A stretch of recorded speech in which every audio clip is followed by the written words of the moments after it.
A very good evening to everyone and a warm welcome to the In-Service Skills Enhancement Program presented by VidyaDaan Foundation. I'm Shweta Batra and I'm delighted to guide you through today's session. Let me start by introducing the presenters of the program.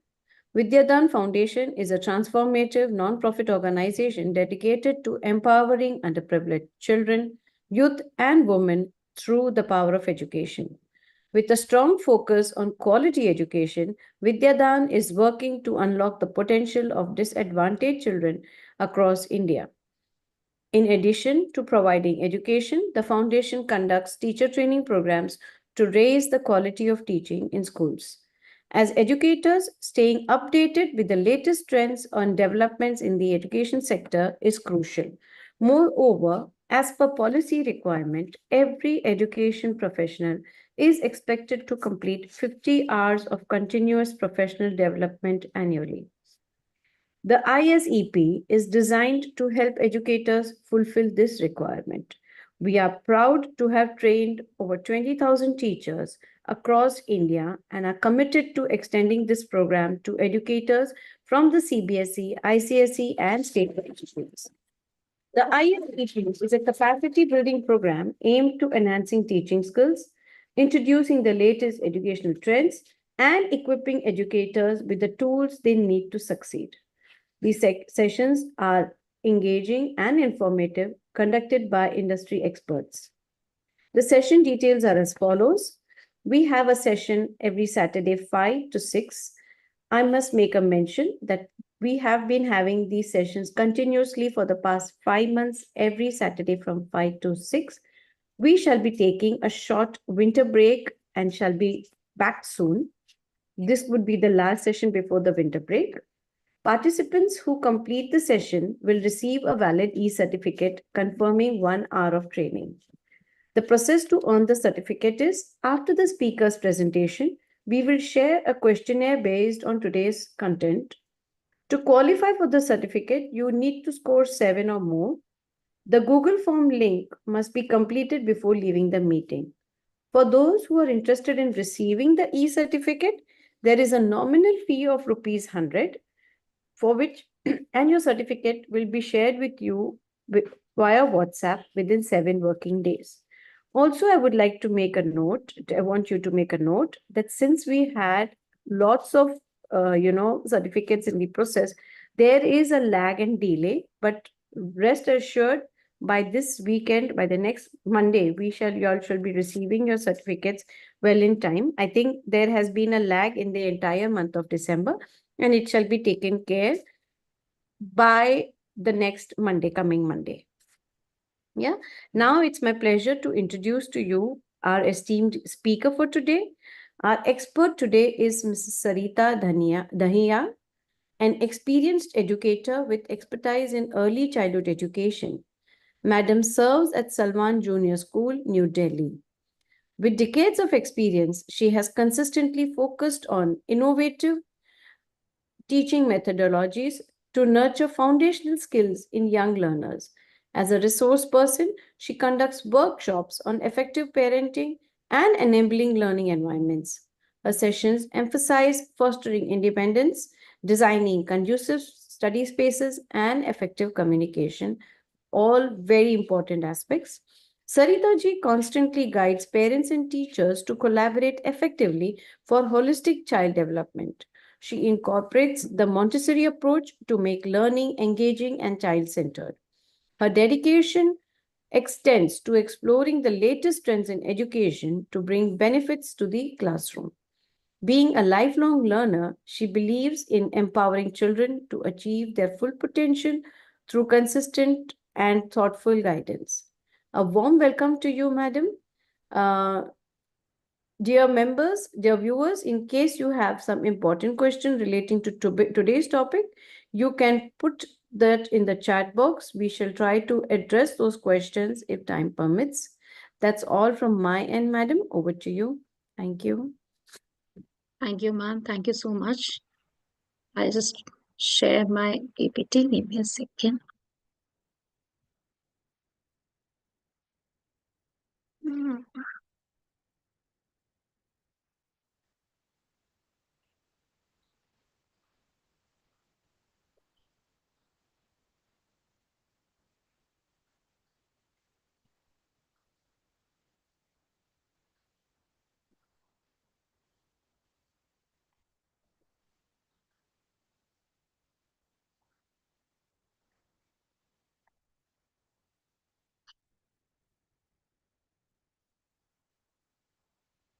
Just a second, because the link is not getting shared. Just give me a second. Not a problem, madam.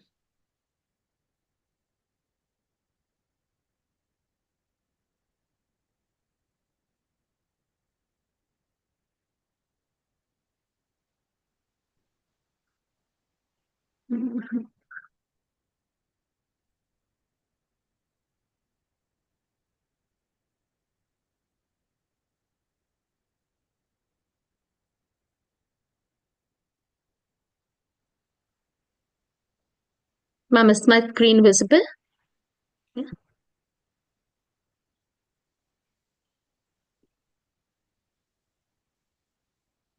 Perfect. Uh, Good evening, everyone.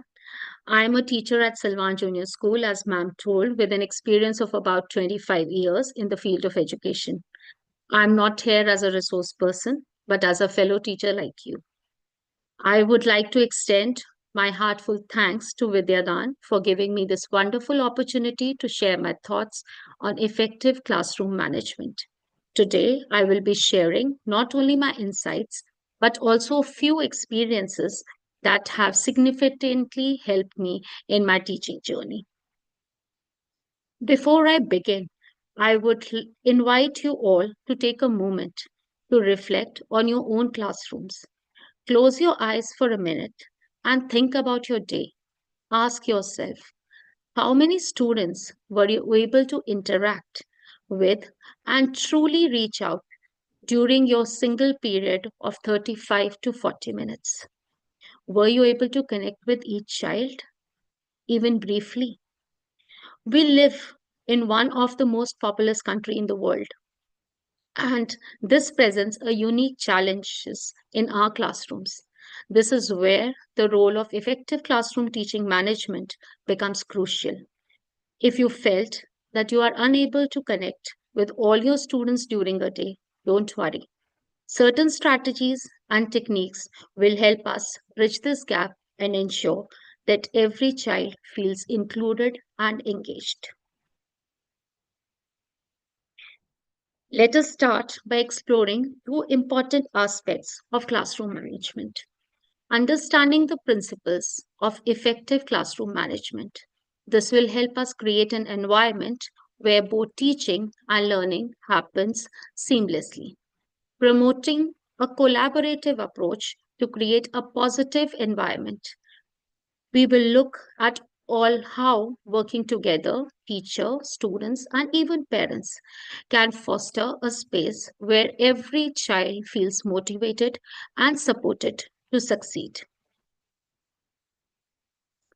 Before we dive into the details, let us take a moment and define what classroom management truly means.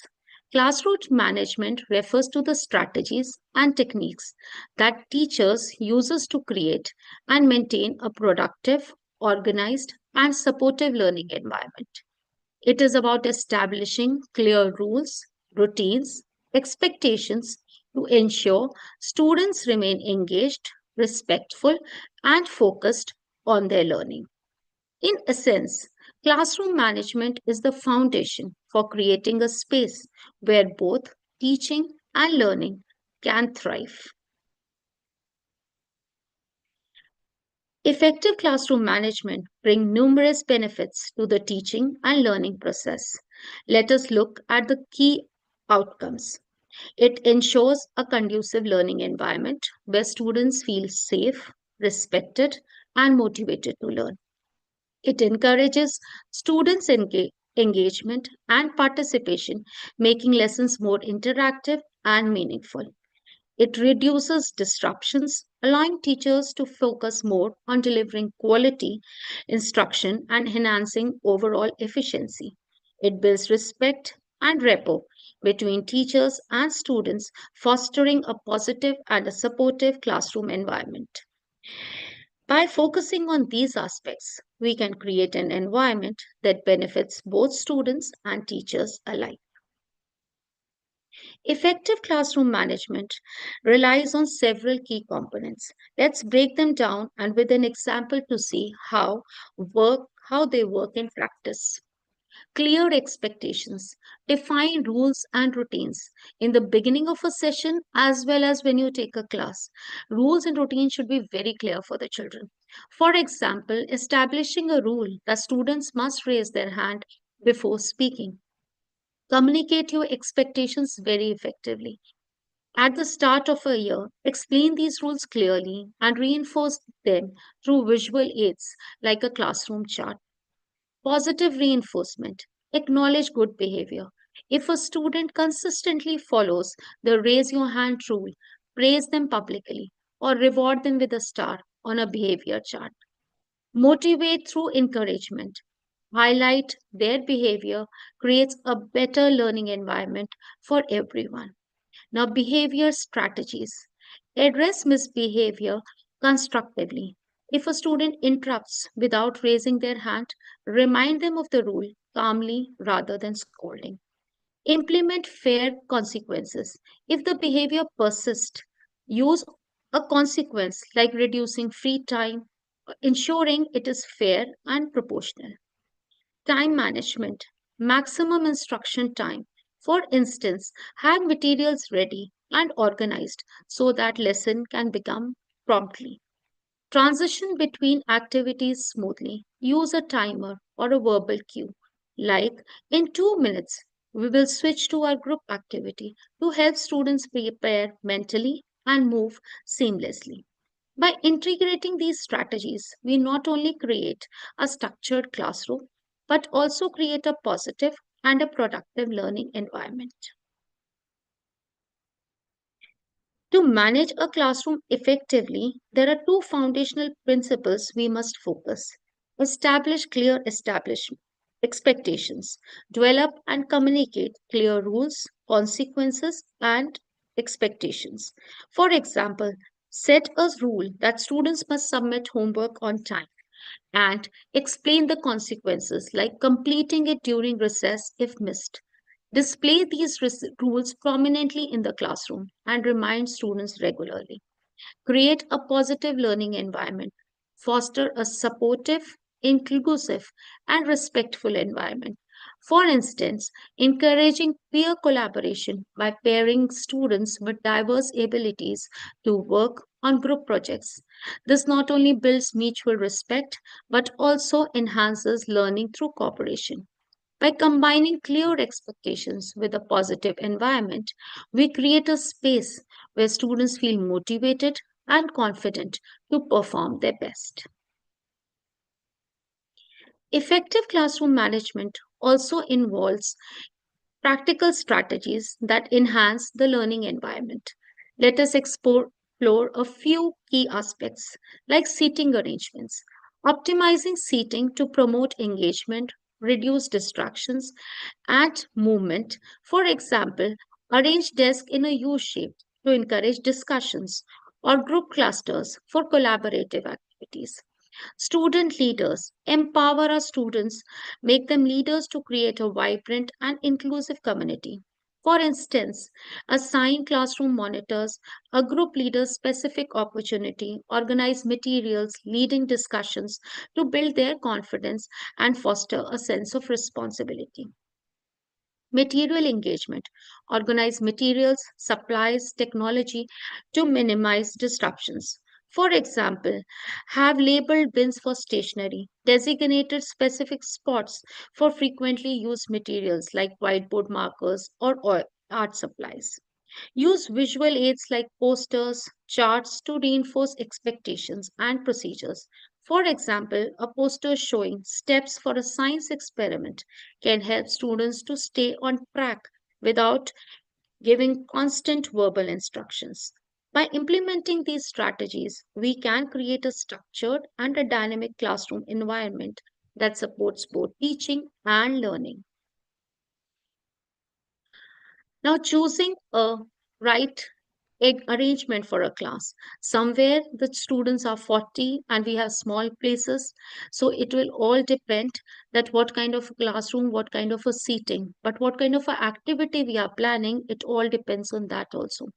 When planning a seating arrangement, it is important to consider several factors to ensure the setup that will support effective learning. Let us look at few of them. Key is class size. Larger classrooms may require traditional rows to maximize space and ensure all students can focus without feeling overcrowded. Lesson goals also, it depends what kind of activity you are taking. Do you need peer learning or do you need a group activity?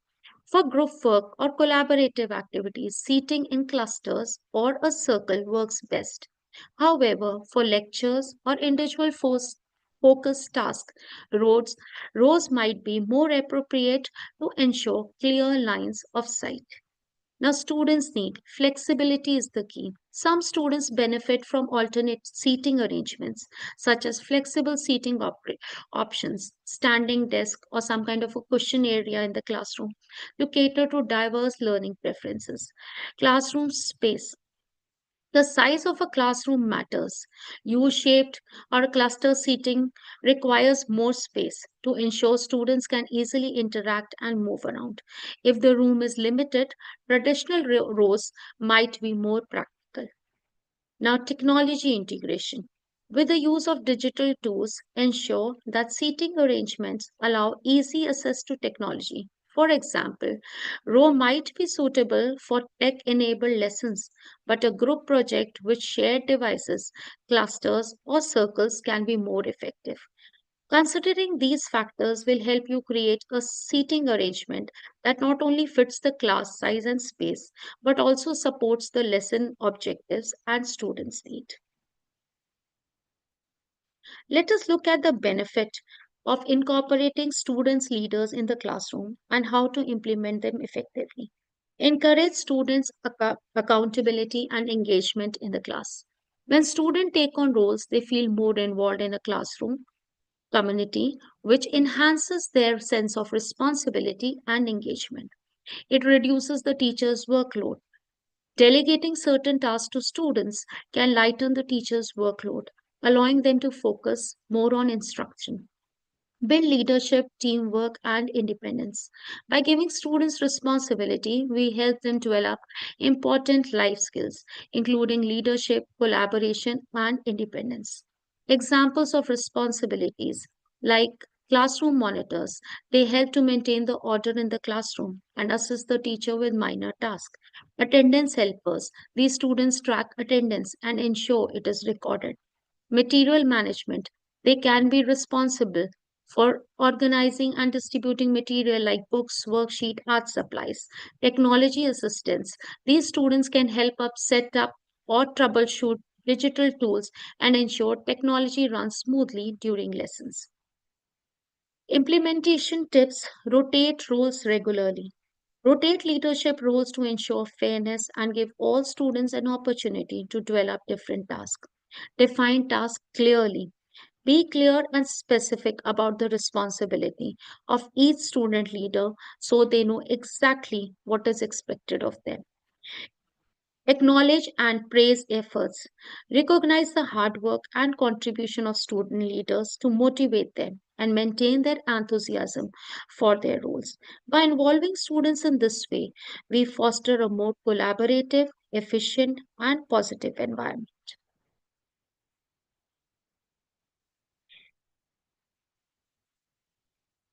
Let us now discuss the importance of building connections with students right from the start of a day and get some creative ways to do it effectively. Build relationships with personal greetings. Greeting each child personally at the start of a day helps build rapport and makes them feel valued and seen. Set a positive tone for the day. A warm greeting in the morning by a teacher, a positive interaction, can set an optimistic tone for the rest of the day activities. Morning check ins provide an opportunity to observe any early signs of stress or concern in students, allowing for an early intervention if needed. Creative ideas on responses. Encourage children to share their moods. Something like a board where all the names are there and there can be emojis there. Child can pick up the mood of their mood. If it's a smiley or angry or they are sad. If that kind of a thing they are putting with a name, their name in that. If you have all the names on a wall and they put their mood, teacher will automatically come to know how my child is feeling today. And certainly something can be done to make the child feel better, and learning may take place in a classroom. Something encourage students to share their mood, something they are looking forward to, even a fun emoji to express how they are feeling. You can implement quick mood ratings and ask them to describe their mood using a word related to the topic you will cover that day, making it interactive and fun. Strengthening connections, it will help the teacher to connect with the children. Regular check-ins help strengthen relationships and make students feel more comfortable in a classroom. Promotes positive classroom culture.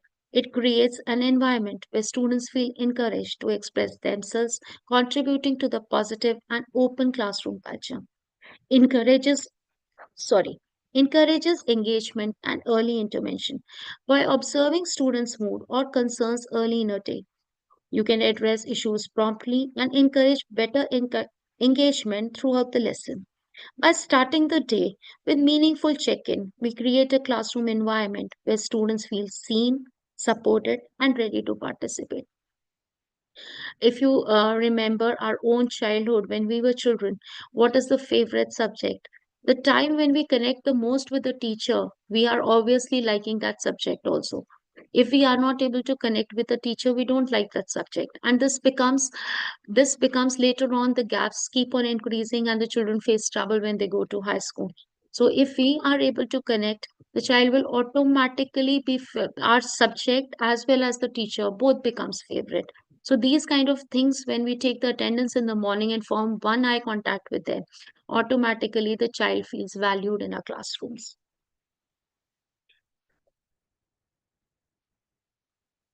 Now, lesson planning. Lesson planning is very important part of our day, and we all teachers have been doing it for years, those who are into this teaching profession.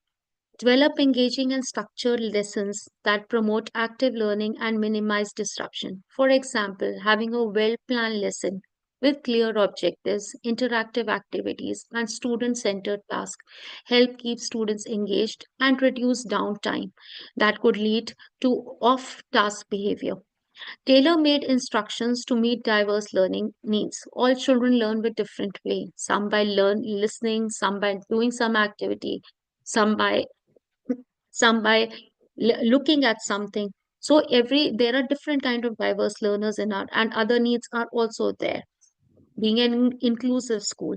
So, promoting engagement and reducing misbehavior. For instance, offering different levels of task or using varied teaching methods like visual, auditory, and kinesthetic, allowing students to learn in ways that suit their strengths, which in turn reduces frustration and behavior issues. Like if you're planning a lesson, somewhere an activity can be where it is more of a looking, somewhere it can be listening, somewhere the child can be involved in some kind of activity where he needs to move, where the body parts are required, kinesthetic kind of learning takes place, so that we are able to cater to all different kind of learners that we have in a classroom. And that all comes only with effective lesson planning that we do for our students.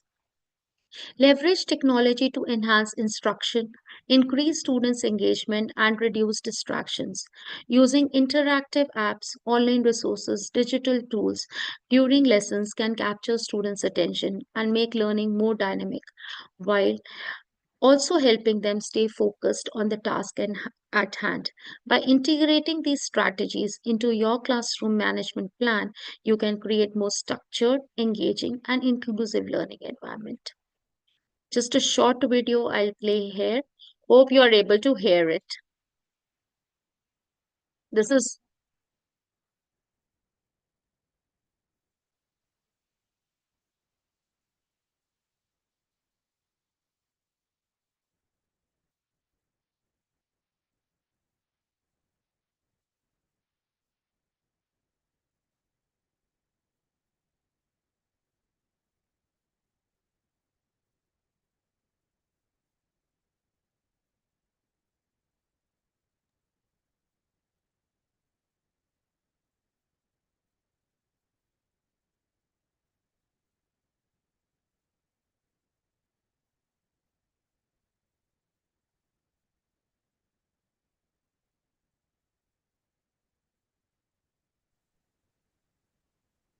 Excuse me, madam. It's not audible.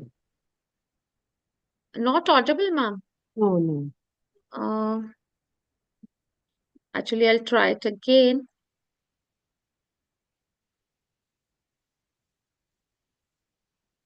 Ma'am, still Uh, not? Right now it's on pause. No, right now it's on pause. I'll play it again. No, it's not audible. At least I cannot hear it. Acha, okay. Then I'll skip it. Just a minute, ma'am. I'll see if something is off here.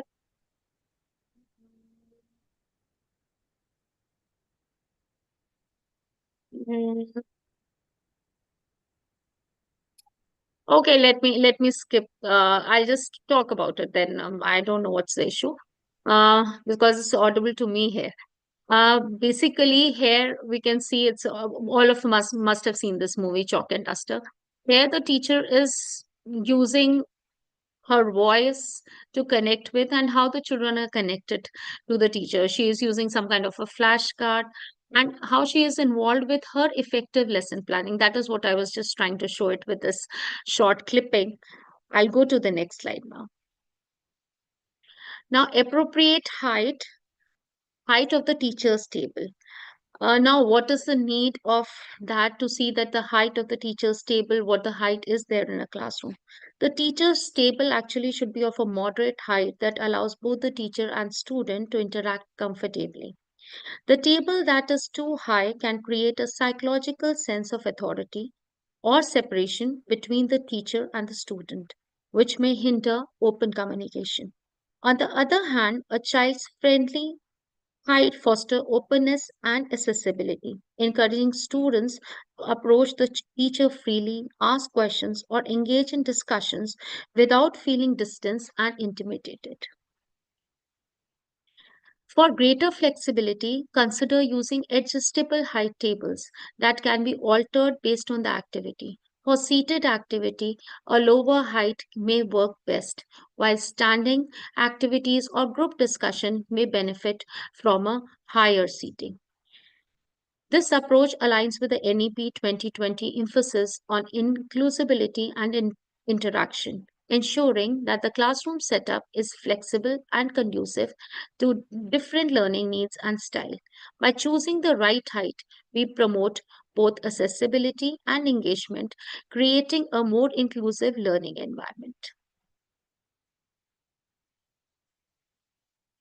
On engaging One engaging and more fun strategy for managing the classroom behavior and maintain attention is the call out signs, known as call and response techniques. These methods are simple but highly effective in capturing students' attention, reinforcing classroom expectations. What are calls and responses techniques? A teacher initiates a pause with some kind of a call with a short, catchy phrase, and the students respond together. This is not only helps to grab their attention but also promotes a sense of unity, engagement in a classroom. Like a teacher says, hocus pocus, everybody focus, the student says. Macaroni and cheese, and students say everybody feeds. When the children are really not engaged, or we can see that the focus is somewhere else, having these kind of a short activities in between our lesson plans helps them to get the for attention again back to the classroom. One, two, three, eyes on me. One and two, students say eyes on you. With smaller children in the early childhood ages, nursery and KG, what we talk about, we can have these kind of flashcards or these kind of placards in a classroom where the child will automatically understand after a few days that what exactly it means looking at them. It is listen to me, line up please. So there's not every time it's not a verbal instruction that the child is looking at, but looking at this and looking at this, he will understand what exactly he has to do, getting basically seeing the thing and doing the action. Now, let's talk about some strategies to maintain a positive classroom environment and addressing misbehavior effectively. Positive reinforcement plays a very important part. Recognize and reward positive behavior to encourage students to make good choices. For example, when a student participates actively or shows kindness, praise them. Provide small rewards like stickers or extra playtime. This reinforces the behavior and motivates other students to follow suit. Redirection and refocusing. When a student is off task, redirect their behavior gently and refocus them on the lesson or activity.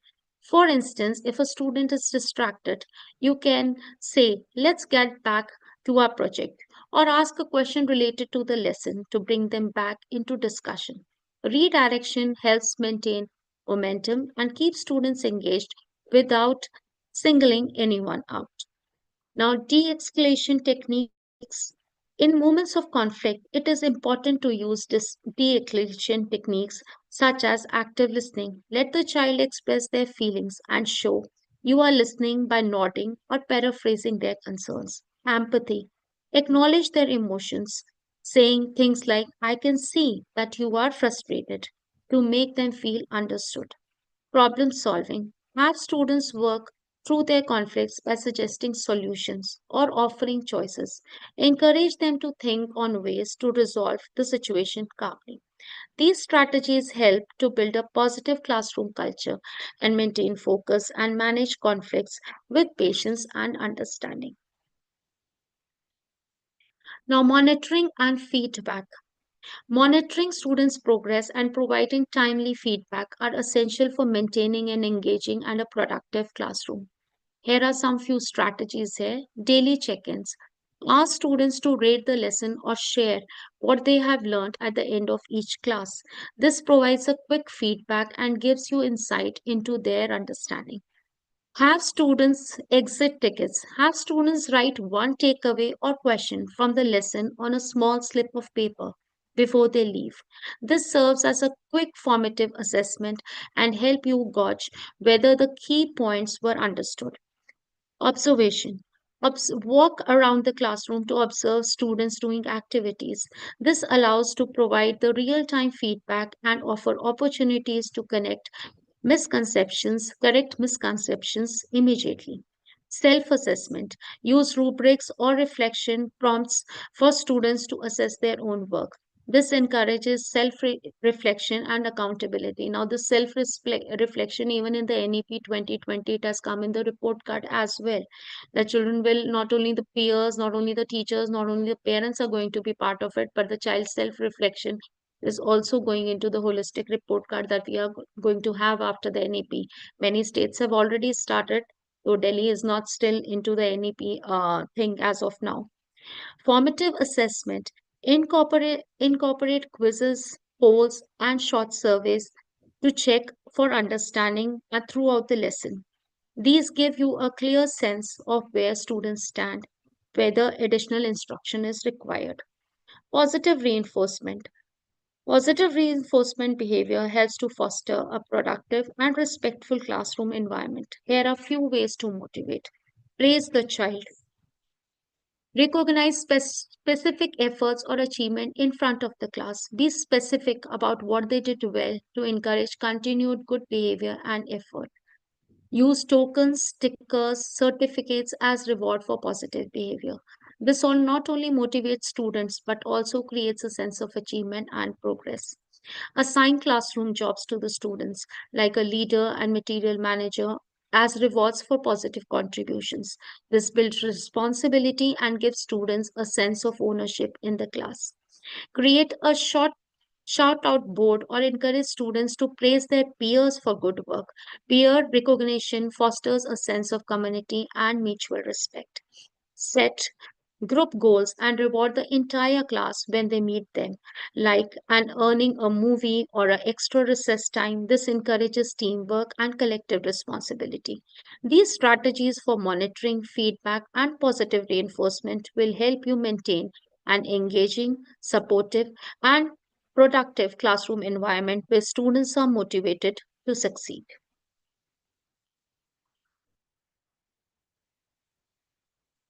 Now, this was again a video clip from the same movie, but it is little later. I just talk about it. I think so. I doubted whether it will be audible or not. So here, when in the first one, the teacher was teaching Bodnas, one of the child was not too attentive. But when Shabana Azmi was moving and taking rounds in a classroom, she just slightly patted on the child's hair And when the principal is coming on around and she asks, the child could remember the love of the teacher given on an earlier day when she was teaching the concept of trigonometry. And the child was able to recall, because the love and the affection given by the teacher, the child could remember certain things, and the formula, the way she made it easy for the child to remember, though he was not that attentive, but something, he was still being inattentive, he was still able to take certain things of a concept that the teacher was taking. That is the actually the influence of a teacher, where the teacher connects with all her children. I'll go to the next one. Now, class challenges in a classroom management. Classroom management can be challenging, especially in diverse and dynamic classroom learning environments. Here are few of the issues that we teachers face and strategies to address them. Now, coming to the first one is the diversity that we have. The challenge that we have, students have varied learning styles, needs, and behaviors, making it difficult to engage everyone equally. Now, the second is the behavior management. In classrooms, sometimes disruptive students can disrupt the flow of a class and distract another other learners. The third one is to balance our roles. As teachers, we are doing the work with the students, but there are a lot of things that comes as an administrative part of our responsibilities. Making a balance between the two, it gets difficult at times. And resource optimizing, navigating and adapting to the resource limitations, maximize learning outcomes. So to find the solutions of this, now coming to the first one, use differentiated instruction to tailor your lessons to meet the diverse needs of a learning. Like when we have a lesson plan, we can try and include all kind of learners, where you might be starting a lesson with a kind of a audio visual thing where the children are listening as well, and some kind of a activity can be there. Quite be an art integration in between, where the children who love to learn by doing may be involved in some where. So we should see that when we plan a lesson, are we catering to all kind of learners there? It is not possible to do different activities to this thing or that thing, otherwise we won't be able to complete our lessons. But how can we best reach out to all our learners, that we need to plan. Now, second thing coming to this is behavior management. Implement clear expectations and consistent consequences for the misbehavior. Redirect students to stay on task and reinforce positive behaviors. Use behavior strategies like timeout, individual discussions, mediation when necessary. Now, this thing, responsibilities, administrative and instructional, certainly we have to do, and we have to balance it out. That is on the school, and we need to sometimes, if it gets too much, we need to talk it out. That is what I could say here. Now, lack of resources, sometimes we have lack of resources at times. We can get creative with the resources available. Use low cost or no cost material for activities and take advantages of online resources.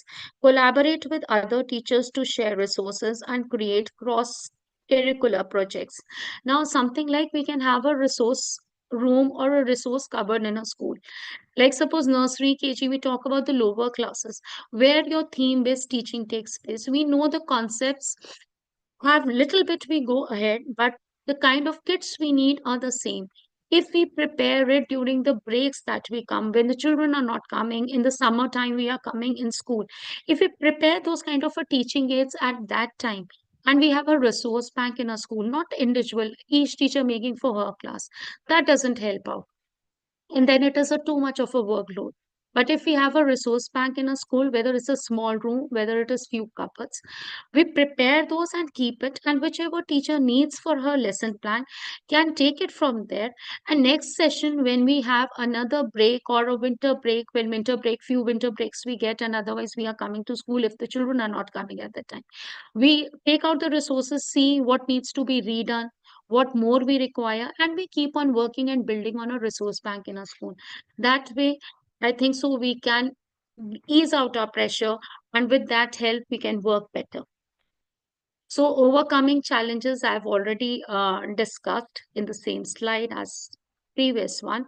And administrative way, prioritizing our tasks, delegating administrative duties wherever, and use of technology will certainly help. use of technology to make Excel sheets or something. If we are into technology, we can use that instead of putting all numbers in a register, those kind of a technology. And in COVID times, I think all of us have learned too much of technology at that time, which we can really utilize now. Now, communication and collaboration. Share the best practices with each other. We can collaborate very well with our colleagues there. Consistent messagings to our connected with our parents, share it across, and we as a school, our in pattern of information, pattern of communication with the parents should be the same. It should be across classes and it should be across grades, the same pattern. It should not be different. Then the parents might come back and question. Our support system, we should pool in ideas, we should pool in solutions. Event coordination, we should plan and organize some kind of a parent engagement, like calling them for a teachers' day where they can get involved. If you are taking children out for an event, they should also understand that taking one child or taking care of one and how it happens with the 40. They will be able to understand what the teacher has to go through. Professional growth, learn from each other experiences.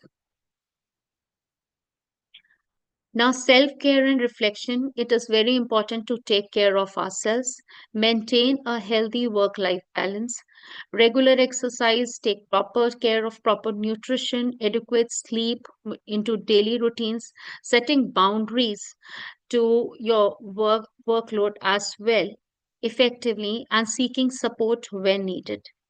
Now, reflective practice, understand impact of our teaching, how our teaching is reflecting on our students' learning, adapt new strategies to meet the diverse student needs, stay updated with the new educational trends and techniques, foster a mindset of continuous improvement, encourage creativity and innovation in a lesson planning and delivering. Coming to my almost the last slide now. Classroom management is a shared responsibility which we can very well share with our students, even the smaller ones, even the tiny ones of class one. I have seen doing it very well. You tell them to switch off the lights, switch off, close the taps after use to do that. They do it more effectively than anybody else. We might forget, but they never forget. To take care of a line when they are moving for activities, to let's share a responsibility with our students, making them more responsible and sharing certain amount of responsibility with our parents also, those who feel that those who we feel can be brought in and help can be taken. Collaborative efforts always help out. And the last slide of my presentation today is teacher is a leader of the classroom, armed with the wisdom to know what best works best for their classes. But a leadership lies in listening, adapting, and embracing a change to nurture growth. So, thank you for giving me the time for this. Classroom management is not tips and tricks, it is how we relate, speak, encourage, guide, and care. Thank you so much, ma'am. I'll stop sharing now. I hope I stick to the time. Uh, yes, we are. Thank you, madam, for this beautiful presentation. We are well before time. And yes, The and videos did not work, so I had tried videos ke saath I should be taking 55 minutes, but those did not work. So sorry for that.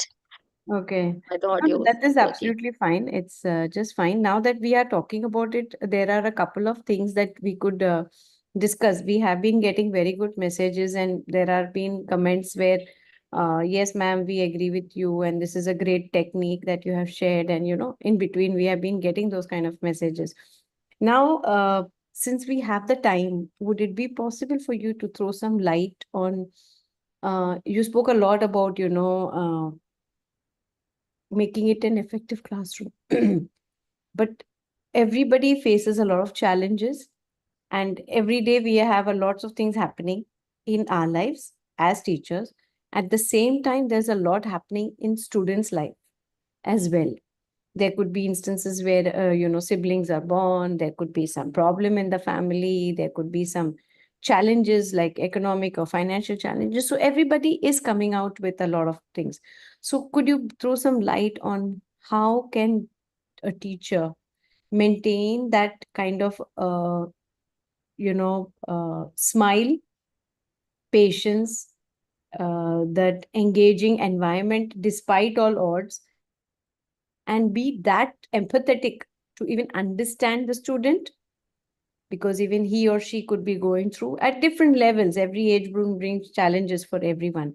So if you we have since we have the time, and if it's possible for you to just throw some light on these aspects, it would be a complete session where you have spoken about the physical aspects inside the classroom and managing it, as well as managing our own mental self, because it's the combination of the two that come into the classroom.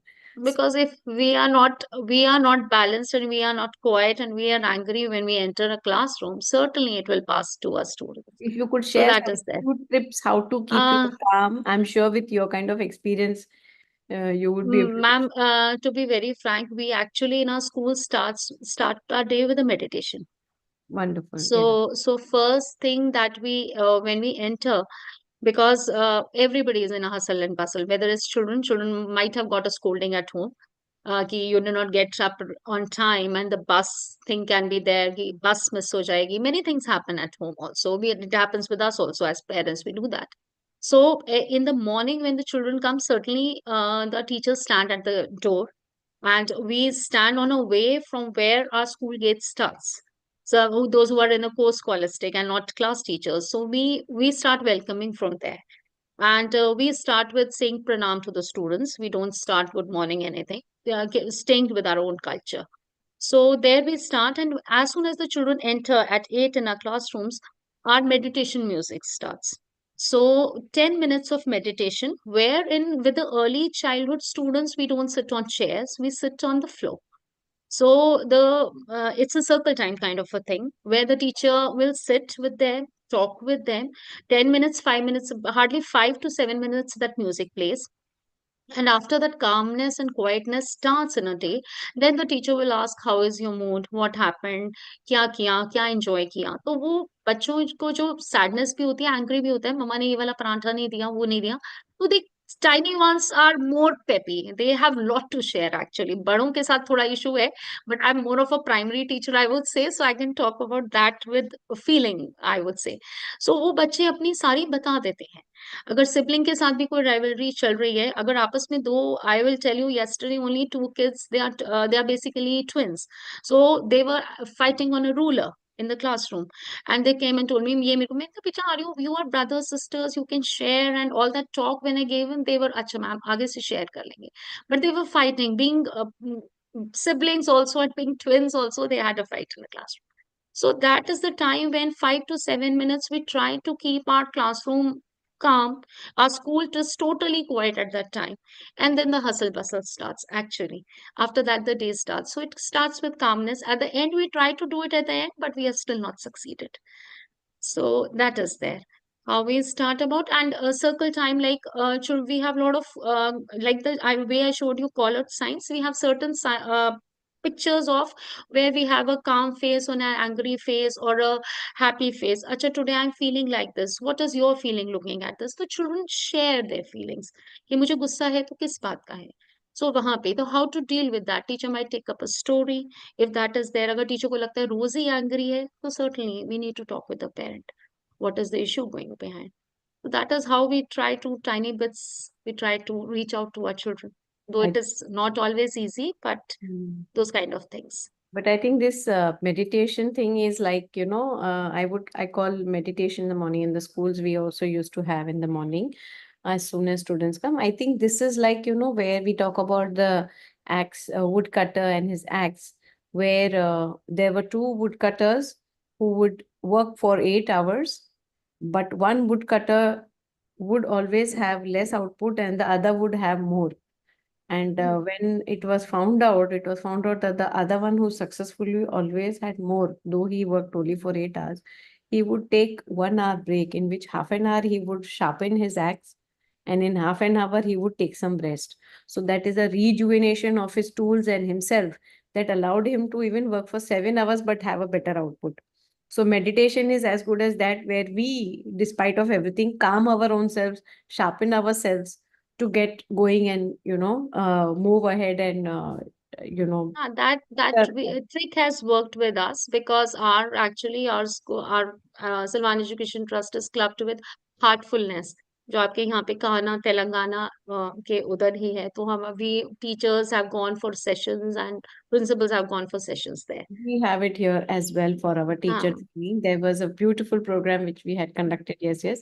They give a lot of skill training to the teachers, Hmm. because I think it's Hmm. about that. And I think today the way you have given n number of strategies and methodologies and ways where teachers can effectively manage their classroom and make it a better place, a happy place. That's what exactly what we are looking at.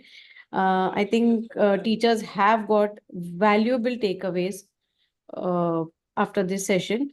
Since we also have time, that if you don't mind, with your permission, if I can just read out, I just got a forward. It's a beauty of December, and I think it has some sort of a lesson and an inspiration. And since we have the time, if you permit, I can Sure, read. ma'am. Sure, ma'am. Sure, ma'am. Here it is written, the beauty of December. December feels like a doorway, one foot in the past, the other in the future. It holds everything this year has been, the chaos, the quiet, the heartbreaks that brought you to your knees, and the tiny victories that kept you going. It's heavy with memories, but soft with the promise of something new. Maybe December isn't about fixing what went wrong or rushing toward what's next. Maybe it's about breathing, about sitting with the year as it is, messy and beautiful in its own way. It's about recognizing the strength it took to make it through, even if you have done all that you have done through this year is survived. 2025 will come with its own rhythm, its own lessons, its own storms, and its own sunshine. For now, let December be the time to honor how far you have come, to trust that even in the uncertainty, life is moving exactly as it should. Let it remind you that endings don't have to be rushed and beginnings don't need to be perfect. So this was a Beautiful. beautiful note, and I couldn't just stop sharing it with Beautiful, everyone ma'am. because we are all teachers and educators, and we always look forward to positive notes to keep ourselves positive as well as our students positive, and Students positive. spread the Yes, ma'am. smile and the thoughtfulness that we can come across. So I think on that note, madam, it was a pleasure having you on board, and thank you so much. Thank Thank you you, ma'am. for the patient listening, and I wish each one of you a very happy new year. Happy New Year to everyone. Thank you. Thank you, VidyaDaan, once again. Thank you, ma'am, so much. Pleasure having you. Thank you so much. Take care. Thank you, ma'am. The certificate part, yes, please, I request the teachers to fill in the link, and the certificates will be issued to you mostly before the 6th of January. With this note, I take leave. Thank you so much.